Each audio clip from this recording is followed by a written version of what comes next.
இப்போ நம்ம ஆட்டுக்கால் சூப் எப்படி செய்கிறதுன்னு பார்க்கலாம். இதை செய்கிறதுக்கு ஒரு ஆட்டுக்கால் எடுத்து அதை நல்லா க்ளீன் பண்ணி வச்சுக்கலாம்.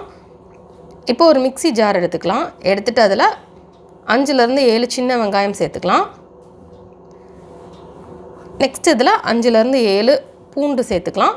நெக்ஸ்ட்டு 2 சின்ன துண்டு இஞ்சி சேர்த்துக்கலாம். நெக்ஸ்ட்டு ஒரு சின்ன சைஸ் தக்காளி சேர்த்துட்டு அதை அரைச்சிடலாம்.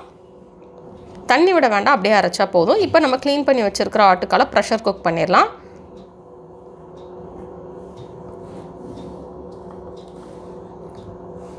ஒரு குக்கரில் சேர்த்துட்டு தேவையான அளவு தண்ணி சேர்த்துடலாம்.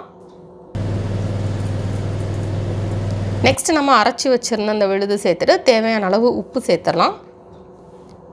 இப்போ இதை க்ளோஸ் பண்ணிவிட்டு ஹை ஃப்ளேமில் வச்சு 7லேருந்து 8 விசில் வச்சுக்கலாம். லோ ஃப்ளேமில் வச்சு 10 நிமிஷம் வச்சிடலாம்.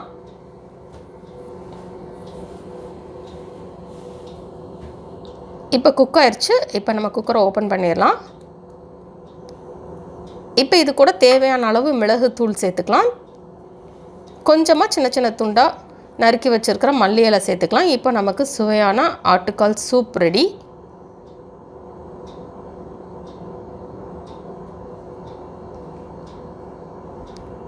இது வந்து நல்லா சூடாக சாப்பிட்றப்போ ரொம்ப நல்லாயிருக்கும். இந்த ரெசிபி நீங்கள் வீட்டில் ட்ரை பண்ணி பாருங்கள். இந்த ரெசிபி உங்களுக்கு பிடிச்சிருந்தா லைக் பட்டன் கிளிக் பண்ணுங்கள். உங்கள் ஃப்ரெண்ட்ஸோட இந்த வீடியோவை ஷேர் பண்ணுங்கள். மறக்காம இந்த சேனலுக்கு சப்ஸ்கிரைப் பண்ணிவிட்டு பக்கத்தில் இருக்கிற பெல் ஐக்கானை ப்ரெஸ் பண்ணிக்கோங்க. இந்த ரெசிபி ட்ரை பண்ணிட்டு எப்படி வந்திருக்கு அப்படின்றது கீழே கமெண்ட்ஸ் பாக்ஸில் மறக்காமல் சொல்லுங்கள். தொடர்ந்து இந்த சேனலோட இணைந்திருங்கள் புதிய புதிய ரெசிபிகளுக்காக.